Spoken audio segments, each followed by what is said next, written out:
Hey guys, welcome to Reddit Brew Shorts. Today I have a story for you from the rSlash Mother-in-Laws from Hell subreddit. Boy oh boy, so let's jump into it.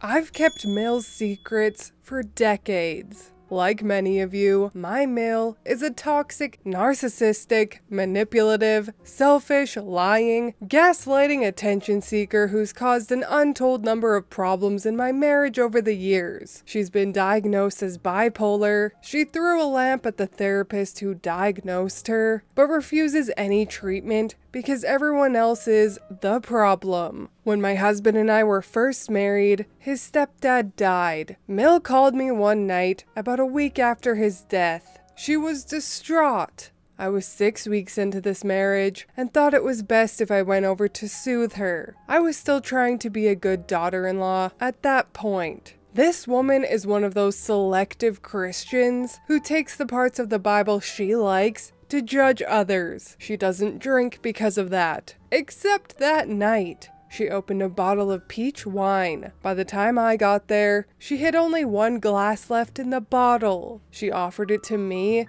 and then poured it for herself. I drank water and listened as the alcohol worked on her system like a truth serum. First, she talked about her marriage to my husband's father. She admitted to hitting him, and that's why he left. All other times, she continues to insist that he cheated. Then, she admitted to cheating on him with more than one man, including her sister's husbands. That's right, she has 3 sisters. She'd slept with all 3 of her own sister's husbands. She admitted to seducing them. Her affair with sister number 3's husband went on so long, she was afraid the guy was my own husband's bio dad. He wasn't. She dodged a bullet. She talked about infidelity as though it were a foregone conclusion in every committed relationship. In the same breath, she condemned her neighbor for having out-of-wedlock kids. Then she talked about her second husband. Apparently, at the beginning of their marriage, he wasn't doing everything her way, so she cheated on him too. Only, she brought her side piece home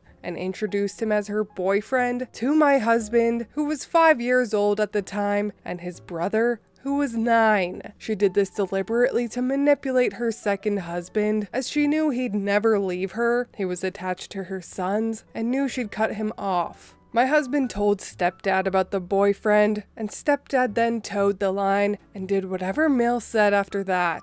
Mother-in-law also confessed that she never really cared about her second husband and wouldn't miss him at all since she would get his pension. These are only highlights of what I learned about her that night. I've kept this woman's secrets for 26 years. You'd think that since I know where some of her big bodies are buried, she would be nice to me to keep my mouth shut. She hasn't. She's horrible in the extreme. I keep my mouth shut anyway. I know how badly it would hurt my husband. I've never breathed a word to him about any of this. I did, however, confirm to his dad the suspicions about sister number 3's husband, including the fact that Mill wasn't sure of my husband's paternity until he was born looking just like his dad. Pops was in therapy at the time, working through this and related issues. The knowledge helped him. Edits. My husband doesn't remember meeting Mill's boyfriend when he was 5. His brother told me that after I'd spoken with Pops. For those of you who believe I'm an awful, enabling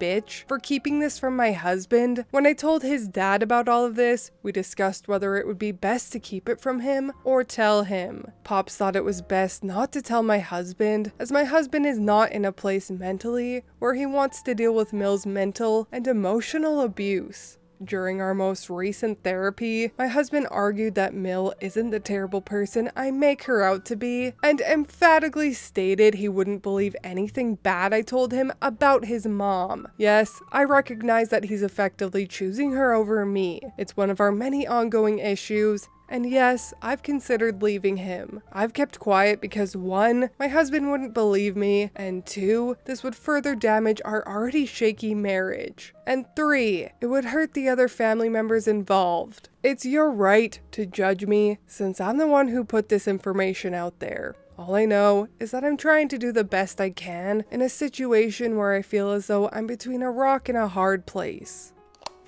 Wow, what a mess. Honestly, this mother-in-law is one of the most terrible human beings I've ever read about to date. She is not even a narcissist. She is a literal psychopath. Mill has done a lot of terrible things that she doesn't seem remorseful for in the slightest. If I were OP's husband personally, I would want to know the person my mother really is. It sounds like OP's husband is majorly in the fog though, like visibility 0, not even the lumens from 1,000 suns could clear that shit up. So I do kind of understand the predicament OP is in not being able to tell her husband, or rather that he wouldn't even care or believe her. I, however, just wouldn't stay with somebody like this, or put myself through living with a bunch of psychopaths. But if this is the life that OP wants and chooses, then that is her prerogative, and who are we to judge? It is, though, somewhat of a boy who cried wolf situation, and eventually no one is going to give sympathy if she chooses this continually, and that's just the harsh reality, but it is what it is. But anyways, that is all from me today. I hope you enjoyed that mother-in-laws from hell story. If you did, please leave a like and subscribe. I truly appreciate when you do, and I will see you in the next Reddit story. Bye!